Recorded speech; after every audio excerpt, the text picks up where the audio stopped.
What is up, my veggies? My name is VeggieTales Raymond, and today we're starting a brand new series on the channel called Let's Explore. So, I might change up the way I do these videos in the future, but for now it's just going to be this way. So, for the very first Let's Explore, we are going to explore actually good cartoon reboots. Which, these are not in any necessary order, they're just, I'm going to talk about them here. So, obviously, we all know what a reboot is. It's when you take something that's already existed and make a new thing out of it. And this video is nothing to talk about. This isn't ranking anything, this isn't counting them down, or anything like that. I might do a top 12 about that in the future. And we're sticking to cartoons in this. So, cartoon reboots, so actually good cartoon reboots, because we know there's a lot of bad ones out there. But there are also, a lot of people don't know, there's quite a few good ones. And I just picked out some that I thought were actually really good. And some of them I can judge fully, some of them I can't judge 100% because I haven't seen every single episode of all those shows. But we're going to talk about these in full detail, and in as much detail as I can, so this might be a long video, I don't know yet. But I do have a lot to say about some of these shows. Obviously, you already know what's on this list, so let's go ahead and get into it. First thing we're going to talk about is My Little Pony, Friendship is Magic. Now, My Little Pony did start as a show back in the 80s, and Toyline and all that stuff, and it's gone through tons of reboots. But Friendship is Magic is the only one that actually has any ability to it, in my opinion. I look at some other stuff and it's very cringy and very annoying, and Friendship is Magic is just something that I overall find enjoyingly amazing to the top, and Friendship is Magic has just been something that I have just been able to enjoy. It's what really got me into wanting to talk more about the animation and just that in general. And My Little Pony is just definitely great. It has 9 great seasons, 9 being the current season that's still going on. And every episode, I really have, unlike most fans, there isn't any episode I don't like. Yeah, there's some I like less, but there's really no episode of the show where I have sat down and go, yeah. And I talk about the show a lot on this channel, and I've done a lot of My Little Pony stuff on this channel. But this is a really good reboot. It actually improves upon the original and makes it a lot better, and actually created a huge fan base that just overall just blew up with people making fan art and stuff like that. And the show just overall has great animation, great voice acting, great stories, great lessons. It's everything you could want out of a reboot, because it improves upon the original. It has good animation, good voice acting. It just improved on the original, and that's, in my opinion, that's what a remake should do. It should improve upon the original source material. If you're going to reboot something, improve it upon, or add your own spin to it, which Lauren Faust did do with the show, even though it wasn't fully her, because she left the show a few years ago. But still, it's her show, I'm going to say that. And the show is just overall a fantastic piece of animation that I know a lot of fans enjoy, and it's just a big part of my life now, and I just really love this show. Okay, our second one we're going to talk about is ScoobyDoo Mystery Incorporated. This is a lot of people's favorite ScoobyDoo television series. And personally, I do remember enjoying it a lot. I haven't seen every episode of this, but I feel like I've seen enough of it to judge it. I like that it has an overarching story. That's what I love about cartoons nowadays, when they have an overarching story. That's something some people don't like about modern cartoons. I love it when shows have an overarching story, and they can still throw comedy in there. And Scooby-Doo is the perfect franchise to do that with. Me, I've really never had any hate against Scooby-Doo. Never have, probably never will.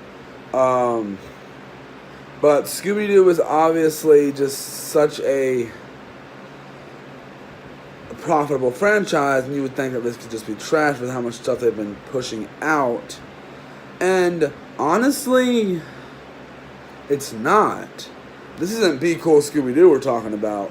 This is Mystery Incorporated, which honestly improves the characters, gives them some more, makes them more three-dimensional, and you just actually like these characters more. Yeah, it does seem to aim more toward a teenage demographic, but a lot of people can still get a lot of enjoyment out of this film, if you ask me. I mean, the show, because I know I got enjoyment out of it when I was younger. I'd probably still get enjoyment out of it now if I watched it, and because it's just overall something. It's got a great animation style. It's definitely improved upon some other things, even though I do enjoy some of the older things instead of this, but that's just because I'm a hardcore Scooby-Doo fan, and it's just, this has been done in such a good way, as it gives a bit of a more of a thriller factor to it, than just like a kid's cartoon, which is really cool. And there's been some really dark moments in the show, and it's just really good for them to actually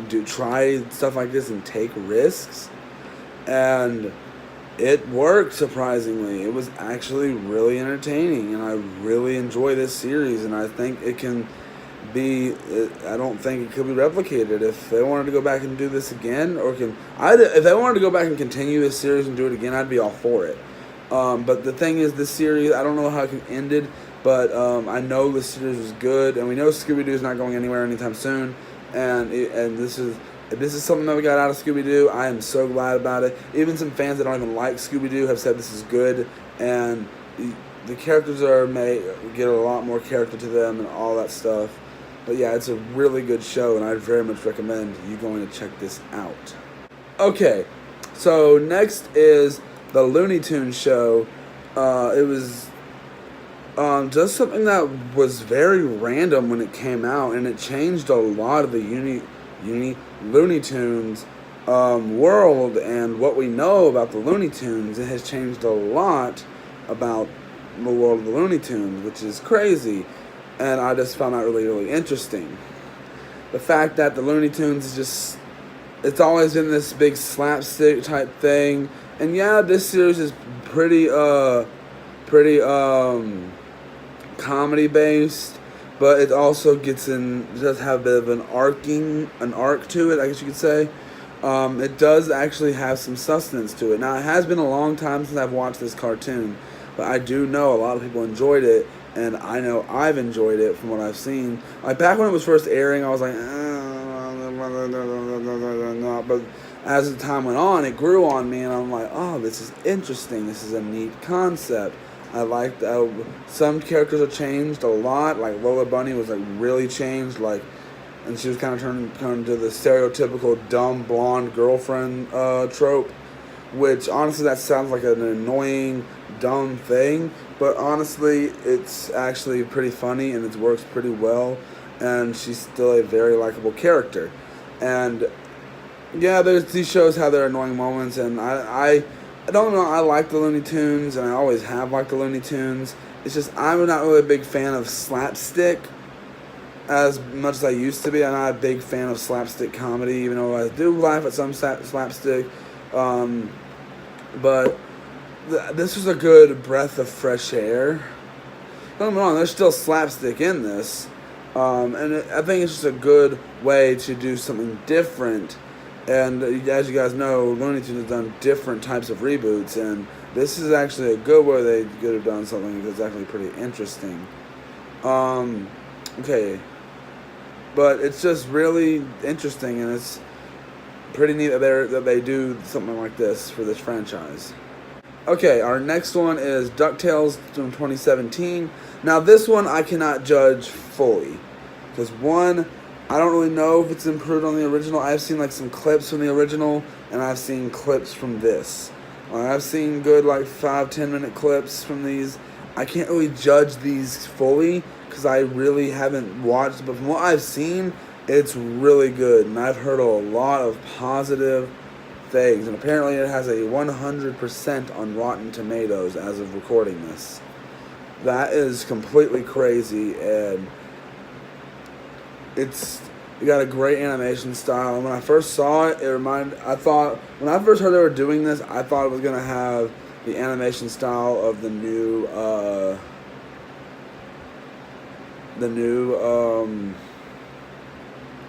Mickey Mouse shorts, which I'm glad didn't go in that direction.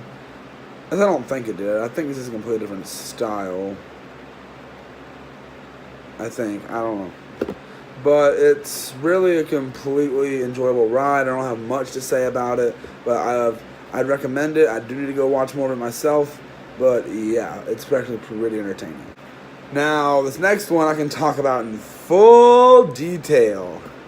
Shira and the Princesses of Power, which actually just released its second season on Netflix. So, this series, Now, before I get into this, I'm going to go ahead and mention I have never seen an episode of the original, but I have seen like one or two clips, and I saw from that the show was so bland back in the day, and stuff in the 80s can be really good.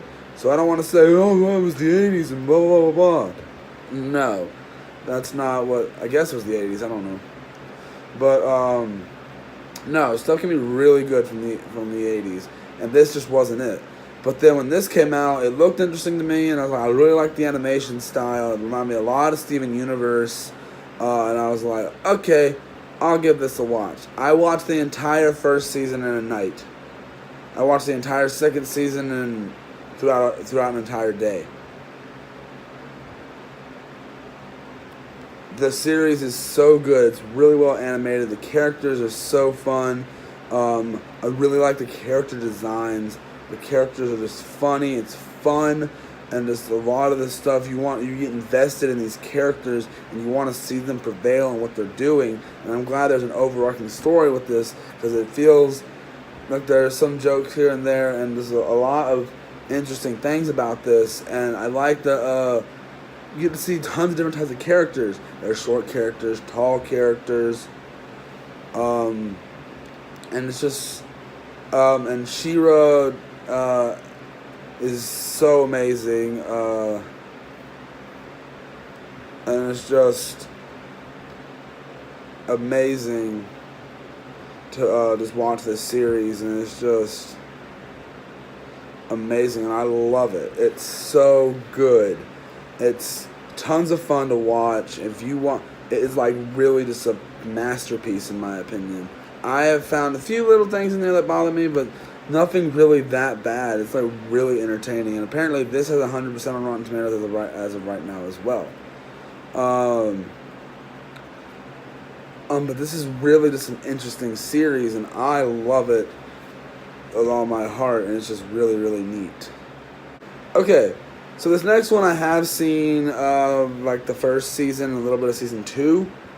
Is Voltron Legendary Defenders. Now, I can't really say anything because I have not seen anything from the original, but I have seen every episode, not every episode, but like every episode of season 1 and some of season 2 of this series, and it is good.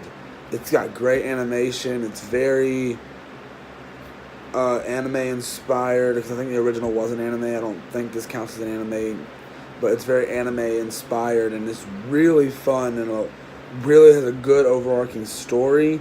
Now, I don't get invested into this as much as some other people have. There was some controversy around it too, about someone who like got hacked. They hacked something, and because of, I don't know. But the series is super duper good, and it just really just works. And I don't have much to say about it. The characters are likable, the animation's nice, and that's all I can say about it. Okay, so this, I literally have no idea anything about the original, or nothing at all, except for I know the character has been changed a lot. The Netflix's Carmen Sandiego, which I have only watched the first 2 episodes at this point, but from what I have seen, this is a very, very interesting cartoon. It has a very nice art style. It has a very nice voice cast, which I've heard, from what I've heard, like how they're heard in their voices. That's a really nice, and they're just overall, it's just completely crazy how And I've been told the character's been changed a lot, and that doesn't bother me at all because, one, I didn't grow up with this stuff. It's not my bread and butter, but I really, really like this series. Like, it's just so fun to sit down and watch, and it's got, well, I feel like it's going to have an overarching story. I don't know if I watch the first episode for kind of origin stories, really, but I can't wait to see what the rest of the series holds, and it's just really good, and I'd recommend it. It has a 93 on Rotten Tomatoes. Okay, this one is not really big on my part, but I know it's not bad, and it's a good way to do a reboot, because this series has been through tons of reboots. Sonic Boom. Now, I haven't watched that much of this. I've seen like maybe 2 or 3 episodes, and I barely remember those. But from what I can remember, the animation looks nice. Most of the character designs are okay. I'm not a big fan of Knuckles' design, but overall, this look is very, very neat, and it's also pretty enjoyable. And a lot of people just don't like the games that go along with it. But people still really like the show. And I've heard it's good. I don't know. It's got a 7.9 out of 10 on IMDb, so that's not bad. And this is apparently a really good show, and I've seen a little bit of it, but I can't really judge it that much. Because one, I do know some of the flops, that is the old stuff, such as the Sonic the Hedgehog show and Sonic Underground, which personally I actually like, but whatever. But yeah, guys, that's really all I have to say about Sonic Boom, because I don't know much about it. Okay, so the next one we talk about, and our final one, is Teenage Mutant Ninja Turtles 2012. This I have seen a handful of episodes. It really never piqued my interest, even though I do like the Ninja Turtles, but I've not ever been a die-hard Ninja Turtles fan. Like, I never have been, I probably never will be, but from what I have seen from this, I do like the animation style. I do like the changes that have been made, because it's really neat. I found it a little neat that April is younger and is not older. It's kind of a neat concept. The characters all have very distinct personalities, and it works a lot, and I really, really enjoy it. It's really fun. Well, not really, really, really enjoy it. I don't know why I said that. It's fun for what it is, and I can't really say I love it, because I really haven't watched a lot of it, but it's an alright reboot, and it's got a lot of positive feedback. It's got an 8.9 and a 7.9 on IMDb, which isn't bad. And it's not something I would my go-to thing, but I've heard it's good, and from what I've seen, I don't hate. And it's just overall an enjoyable experience. And if you want to check something like this out, I'd recommend it. Go ahead and check it out. But guys, that's what I have to say for this video, guys. If you guys want to see more videos about us exploring things, I do have a lot I want to actually talk about with different. I might change the style I do with these videos. I might not keep it this style, but I might experiment a little bit with this series, see how much you guys like it. But guys, that's all I have to say for this video, guys. I hope you guys enjoy it, and I'll see you guys in the next one. Bye!